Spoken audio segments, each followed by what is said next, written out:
راوی یەکێتی پیاوانی کوردستان اتحاد ڕیجال کوردستان بۆ ساڵی 2020 دەستپێکی ئەم ڕووماڵەمان ساتێ وەستان بۆ گیانی پاکی شەهیدان بەگشتی و بۆ ڕۆحی پاکی مامۆستا عەبدولکەریم شارباژێری ئەندامی دەستەی دامەزرێنەری ڕێکخراوەکەمان بفەرموون.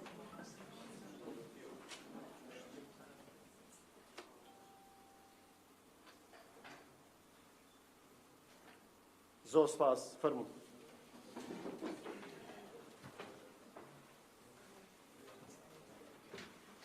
داوا لە سەرۆکی ڕێکخراوی یەکێتی پیاوانی کوردستان دەکەین بەڕێز مامۆستا بورهان عەلی فەرەج کە بفەرمێ ئاماری ڕێکخراوەکە بخوێنێتەوە بۆ ساڵی 2020. فەرموو مامۆستا گیان.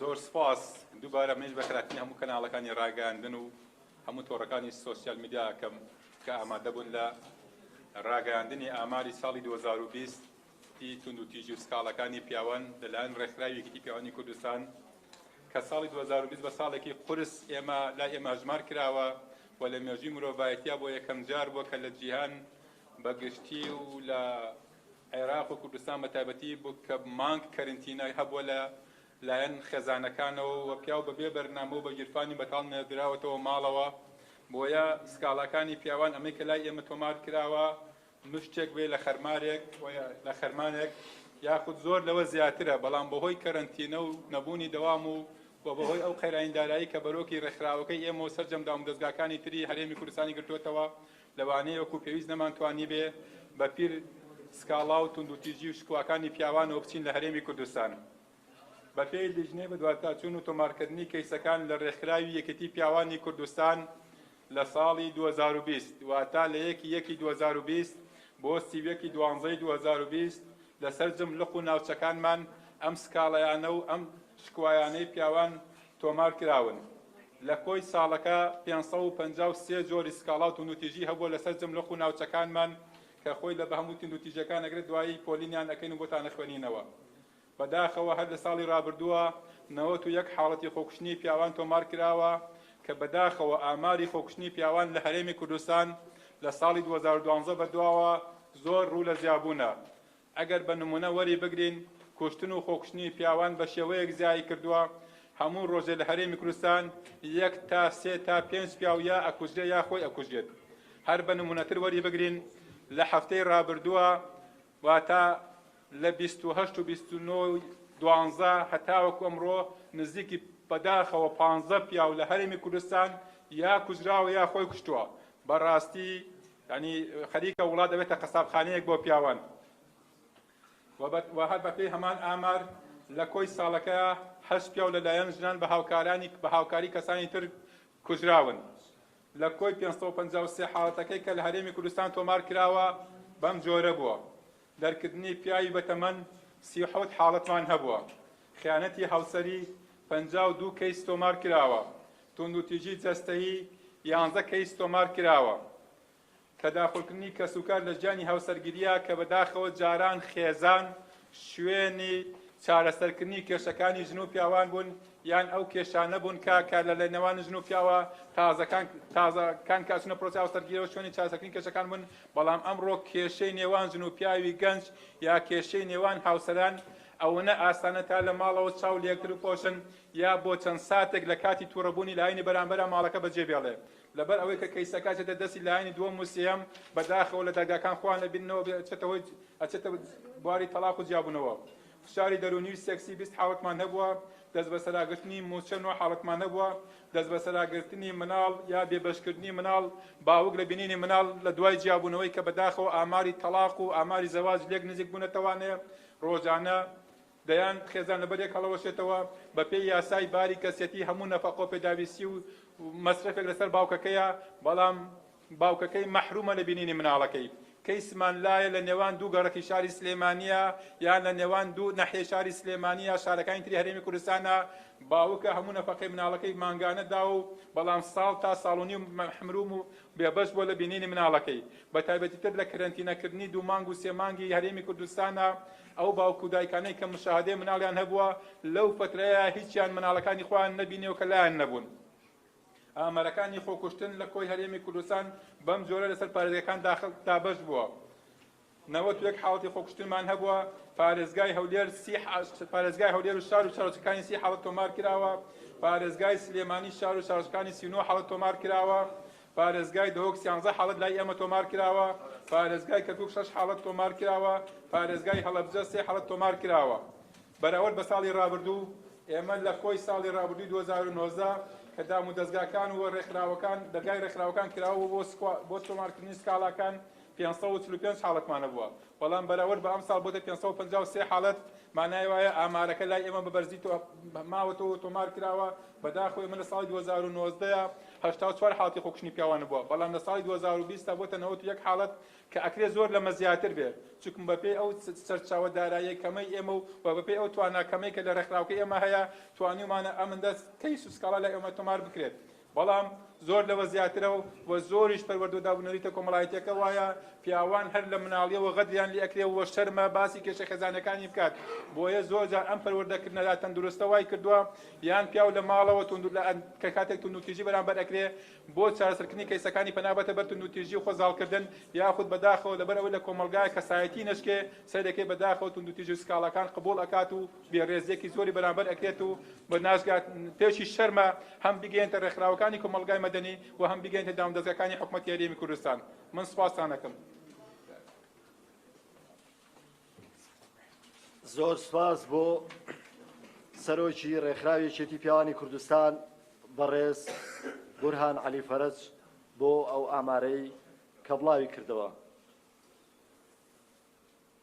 ئێستاش داوا لە بەڕێز حاکم عادل مەلا ساڵح دەکەین جێگری سکرتێری ڕێکخراو کە ئاماری 6 ساڵ لە ساڵی 2014 تاکو ساڵی 2020 پێشکەش بکا و بڵاوی بکاتەوە با بفەرمێت.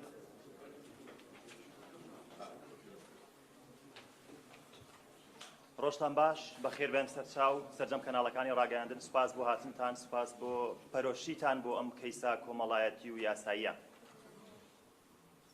من حاکم عادل جێگری سەرۆکی ڕێکخراوێکێتی پیاوانی کوردستان ئاماری 6 ساڵی ڕابردووی توندوتیژیەکان دژ بە پیاوانتان پێشکەشەکەم لە 1/1/2014 تا 30/12/2020. طبعا ئێمە لە ڕێکخراوێکێتی پیاوان و ڕێکخراوێکێتی پیاوانی کوردستان ڕێکخراوێکی ناحکومی مەدەنی سەربەخۆی قازانجنەویستە کە یەکێکە لە ڕێکخراوە مەدەنیە چالەکەکانی هەرێمی کوردستان کار دەکات بۆ گرنگیدان بە مافی مرۆڤ بە گشتی و داکۆکیکردن لە کێشەی ڕەوای پیاوان لەسەر ئاستی پارێزگەکانی کوردستان. بفەرمونون لەگەڵ ئاماری 6 ساڵی ڕابردوو لە 1/1/2014 تا 30/12/2020 لە ساڵی 2014 ئێمە وەکو ڕێکخراوێکێتی پیاوانی کوردستان لیژنەیەکمان هەیە بە ناوی لیژنەی تۆمارکردنی کەیسەکان و سکاڵا و توندوتیژی. ئەم ئامارانە هی ساڵی 2014 ئێستای خوێنمەوە. ساڵی 2014 409 سکاڵامان هەیە. لەو 409 65یان حاڵەتی خۆکوشتنی پیاوانە بەداخەوە. لەو 65 حاڵەتی خۆکوشتنی پیاوان 5 حاڵەتیان کوشتنی پیاوانە لەلایەن ژنان یاخود بە هاوکاری کەسانی دەوروبەری خۆی. ساڵی 2015 سکاڵا 526 سکاڵا لەو ژمارەیە 69 حاڵەتیان کوشتنی پیاوانە. لەو 69 حاڵەتی کوشتنی پیاوان 6 حاڵەتیان کوشتنی پیاوانە لەلایەن ژنانەوە بەداخەوە یان بە هاوکاری کەسوکاری. ساڵی 2016 583 سکاڵا لەو ژمارەیە 7 حاڵەتیان کوشتنی پیاوانە پیاو کوشتنە. هەروەها کوشتنی پیاوانیش لەلایەن ئافرەتان یاخود بە هاوکاری کەسوکاری 8 حاڵەتە. ساڵی 2017 سکاڵا 614 سکاڵا حاڵەتی خۆکوشتن 74 حاڵەتی خۆکوشتن 5 حاڵەتی کوشتنی پیاوان لەلایەن ژنان یان بە هاوکاری کەسانی تر. ساڵی 2018 558 سکاڵامان هەیە لەو ژمارەیە 115 حاڵەتیان خۆکوشتنە و لەو ساڵەدا 5 حاڵەتی کوشتنی پیاوان لەلایەن ژنانیان بە هاوکاری کەسانی تر. ساڵی 2019 545 حاڵەتی کوشتنمان هەیە لەو ژمارەیەش 84یان حاڵەتی خۆکوشتنی پیاوانە بەداخەوە لەگەڵ 5 حاڵەتی کوشتنی پیاوان لەلایەن ژنانیان بە هاوکاری کەسانی تر. ساڵی 2020 هەروەکو لەلایەن بەڕێز سەرۆکی ڕێکخراوێکی پیاوانی کوردستان و ئاماژەی پێدرا 553 حاڵەتمان هەبووە وەکو کەیسی توندوتیژی دژ بە پیاوان لەو ژمارەیەنەوە 1 حاڵەتیان خۆکوشتنی پیاوانە و 8 حاڵەتیان کوشتنی پیاوانە لەلایەن ژنانیان بە هاوکاری کەسانی تر. بەداخەوە ئەم ئامارانە ئەومان پێ دەڵێت کە حاڵەتەکانی توندوتیژی لە نێو کۆمەڵگەی کوردیا ساڵ بە ساڵ بەرز بۆتەوە بە تایبەتی ساڵی 2020 بەراورد بە ساڵی 2019 ئامارەکان جێگەی نیگەرانی هەموو کۆمەڵگەی کوردیا ئەمەش وا دەکات کەوا دەسەڵاتی سیاسی پارتە سیاسیەکان ڕێکخراوە مەدەنیەکان و کۆمەڵگەی مەدەنی بەگشتی و ڕێکخراوەکانی بواری ژنان و پیاوان بە تایبەتی پێویستمان بەوە هەیەکەوە هەماهەنگی زیاتر بکەین بە ئامانجی ئەوەی کە هیچ نەبێتلانی کەم ڕادە و ئاستی توندوتیژیەکان لە کۆمەڵگەی کوردیدا دابەزێنین. جارێکی تر بە ناوی ڕێکخراوێکی پیاوانی کوردستانەوە بە خێرات نیە مولایەکتانەکەم و زۆر سوپاس.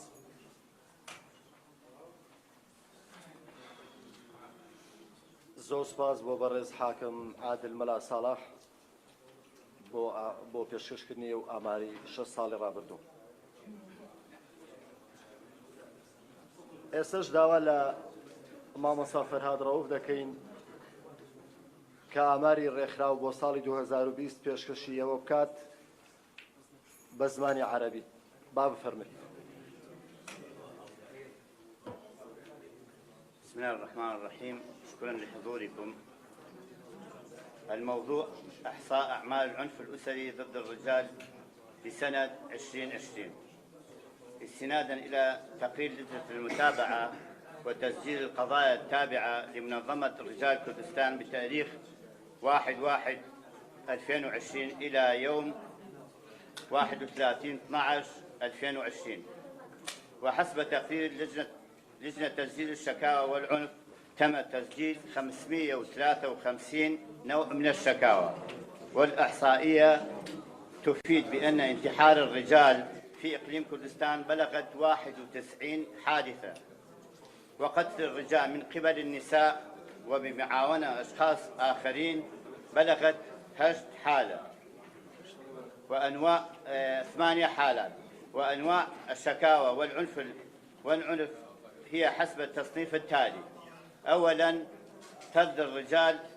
المسنين 37 حالة. ثانياً الخيانة الزوجية 52 حالة. ثالثاً العنف الجسدي 11 حالة. رابعاً تدخل أهل الأسر في حياة الزوجية 197 حالة. خامساً الضغط النفسي والجنسي 20 حالة. سادساً الاستيلاء على الراتب 9 حالات.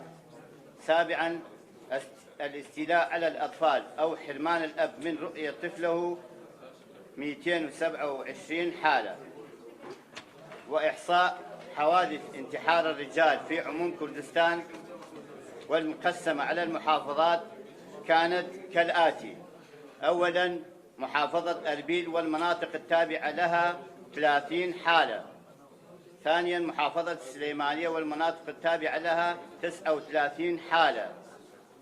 ثالثاً محافظة دهوك 13 حالة. رابعاً محافظة كركوك 6 حالات. خامساً محافظة حلبجة 3 حالات.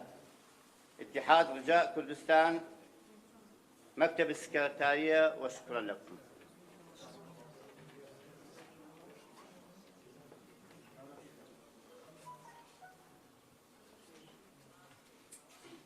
سپاس بۆ مامۆستا فەرهاد بۆ ئامارەی پێشکەشی کردین بە زمانی عەرەبی. ئێستاش داوا لە کاک جەلالەکەین چەند وتەیەک پێشکەش بکات سەبارەت بە دیاردی توندوتیژی دژ بە پیاوان. با بفەرمێت. کاک جەلال فەرموو.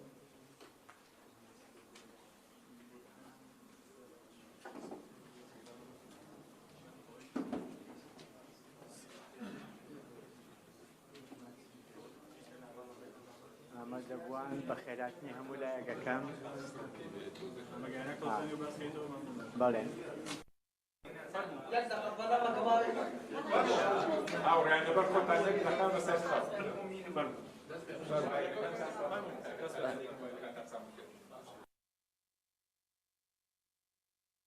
کەلام دروست بووە هەر لە مناڵێەوە کە مناڵ بووم ئەوەم بیستووە کە پیاو لە ژنی یاوە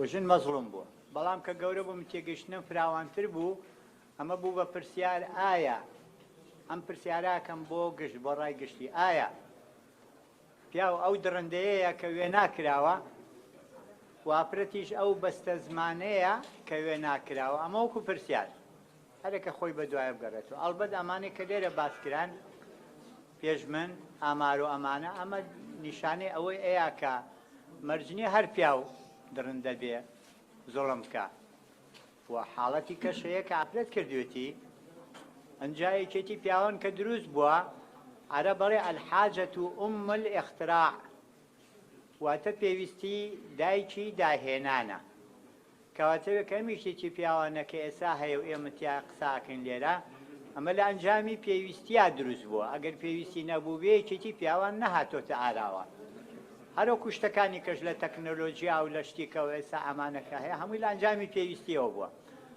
بەڵام پێویستە بە هەموو لایەک بە بێلایەنانی ئێمە هەوڵ بین ئەو شتەی کە هەیە ئەو کێشەی کە لە بینی دوو ڕەگەزا کە دروست بووە یا تەسعید کراوە ئێمە وەکو ویژدانی و ئەمانە چ لەلایەن ڕێکخراوی ژنانەوە چ لەلایەن مەحاکمەوە چ لەلایەن کەسوکاری هەردوو لاوە پێویستە هەوڵ بین ئەم کێشەیە بەرەو دابەزین بەرین نەک بەرەو تەسعید بەرزبوونەوە من وام وێ ناکردووە زۆر لە ڕێکخراوەکانی ژنان لە باتی ئەوەی کێشەکان بەرەو دابەزین بەرن بەرەو بەرزبوونەوەیان بردووە واتە ئەمە ڕای منەکە ئەیڵێم تەڵەن ئازادم لە ڕای خۆماکە ئەیڵێم و من ئەوە بوودی سانە و پرسیارەکە دووبارە ئەکەم و ئایا ئافرەت ئەو بەستە زمانەوە پیاژە و درڕندەیە سوپاس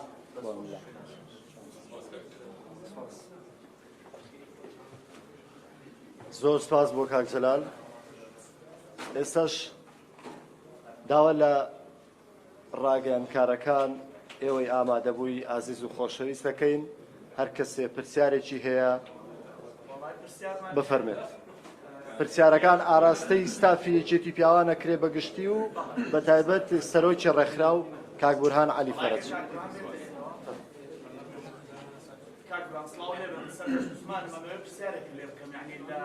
یەک دنیا یاسا هەیە لەسەر ئەو توندوتیژانەی کە بەرامبەر بە ژنان دەکرێت بەڵام وەک بینیمە هەر لە ئەم ساڵدا چەندین پیا و توندوتیژی بەرامبەر کراوە و بۆ نمونە یعنی یەکێک لەو پیاوانە لوتی بڕاوە پیاو هەبووە ئەندامی نێرینەی بڕاوە باشە ئەمە ئەگەر تەشهیرێک بە ژنێک بکرێت یاخود مامۆستایەکی ئاینی لەسەر میمەرەکەی و ڕێنمایی ژنان بکە یەک دنیا کۆبوونەوە و گردبوونەوە ئەنجامە دێت یەکێتی پیاوان هەڵوێستیان چی دەبێت و هەڵوێستیان چیە بەرامبەر ئەو پیاوانەی کە توندوتیژیان بەرامبەر کراوە بە تایبەتی لە ساڵی ڕابردوو بێگومان ئێمە وەکو ڕێکخراوی یەکێتی پیاوانی کوردستان لە ڕووی مرۆڤبوونەوە ئیش لەسەر پرسی ژن و پیاوەکەین لە هەرێمی کوردستانە دژی هەموو توندوتیژیەکەین بەرامبەر چی بە ژنان بەرامبەر بە پیاوان وەکو یەکێتی پیاوانی کوردستان دژی هەموو توندوتیژیەکەین کە بەرامبەر بە پیاوان نەکرێ و بە پێی توانە ئیمکاناتی ڕێکخراوەکەمان دووە داچوون نەکەین ئێمە نەک هەر لە توندوتیژی جەستەییە بگرە لە توندوتیژی یاساییشە یاسا زوڵمێکی زۆری لە پیاوان کردووە چکم یاسای شریعەت یاسای باری کەسێتی لە هەرێمی کوردستان و عێراق و وڵاتی ئیسلامیەکان لەسەر بنەماکانی شریعەتی ئیسلامی نووسراونەتەوە شریعەتی ئیسلامی بەرپرسێتێکی زۆری خۆتە سۆی ڕەگەزی پیاو لە ڕابردووە لەو کاتە لەوانەیە پیاو خۆی خاوەنی سەرچاوی دارایی و بژێوی و کار بووە بەڵام ئەمڕۆکە یاساکانی باری کەسێتی پێویستی بە تعدیلکردنە کاتێک ژنان داوای یەکسانی ئەکەن و خۆیان بوونەتە خاوەنی سەرچاوی دارایی و کار ئەبێ هاوکارێکی باش بن لە بنیادنانی کۆمەلگایەکی یەکسان دژی هەموو توندوتیژیەکەین بەرامبەر هەز مرۆڤێک بکرێ بە تایبەتی بەرامبەر بە پیاوان بێگومان بەداخەوە توندوتیژی جەستەی بەرامبەر پیاوان زۆرن ئەوەی کە بەڕێستان بیستوتانە لەوانەیە مشتێک بێ لە خەرمانێک ئێمە زۆر زیاترمان لایە بەڵام بەهۆی خێرانەکان و نەمانتوانێت وەکو پێویست بەداچوون بکەین بۆیە لە هەر شوێنەکە توندوتیژێک بەرامبەر پیاو بکرێ بگاتە دەستمان یا بیبیسین وەکو ڕێکخراوی پێوانی کوردستان هەموو داوکەکی لێەکەین کاک بورهان باسمان لەوە کرد کە ژمارەیەک لە پیاوان سیاسیان بەرامبەر کراوە لەکرێ زیاترەوە ئەومان بۆ ڕوون بکەیتەوە و چۆن سکاڵایان کردووە و کێ زیاترە و توندوتیژیە سێکسانی بەرامبەر بۆ پیاوانەکردن. بەداخەوەم توندوتیژیە نەکە لە کۆمەلگای کوردیا لە هەموو کۆمەلگاکانە هەیە بەڵام بە شێوەیەکی نەفرەت لێکرا و بە شێوەیەکی ناشرین تەماشا ئەکرێت لەوانەیە کۆمەڵێک کەسە بن قوربانی بن مەتابەتی ئەو مناڵانەی کە بەهۆی بێسەرپەرشی خێزانەکانیانەوە کەونە سەر جادەکان و بە دوای بژێوی کاراگەڕن ڕۆژانە لەم لەولا و لەوانەیە ڕوبەری توندوتیژیە بنەوە دەسەڵات یاسا بە دوواداچوونەکە ئێمە جۆ کەسانێک کە لای ئێمە تۆمارکرابێ بە دوواداچوونمان کرد و هەوڵمانداوەکە لە ڕووی یاسایی و داکوکی لە مافەکانیان بکەین لامان نییە و ئەمارەمان بەڵاو نەکردوێتەوە بڵێ سپاس بەڕێستان کاک بورهان